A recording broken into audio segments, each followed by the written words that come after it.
Friends ఈ రోజైతే మీకు నా చైల్డ్హుడ్ నుంచి నేను చూస్తున్న మొక్క చూపిస్తాను. ఈ మొక్క అయితే ప్రతి ఒక్కరికి సుపరిచితమే, ఎందుకంటే చిన్నప్పుడు మనందరికి ఫేవరెట్ ఈ మొక్క. ఈ మొక్క పళ్ళు తినకుండా 70s, 80s, 90s కిడ్స్ అనేది ఎదుగుండరు, అంత పరిచయమైన కిడ్స్ స్నాక్ అన్నమాట రేగిపళ్ళు చెట్టు. ఈ రేగిపళ్ళు చెట్టు చూడండి, ప్రతి ఆకు దగ్గర ఫ్రూట్ అయితే ఉంది. ఇవి ఇంకా పచ్చిగా ఉన్నాయి, లేకపోతే కోసి చూపిందును.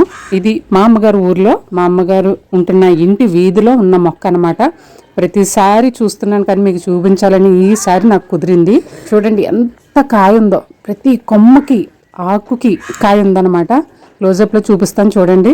ఈ రేగిపల్లి చెట్లు అయితే ఒక్కొక్క చోట చాలా బుషిగా కిందకి చేతులకి అందుతాయి, కానీ ఒక్కొక్క ప్రాంతంలో అయితే చెట్టు మాదిరిగా ఉంటాయి అన్నమాట. మన చేతికి అయితే అందవు.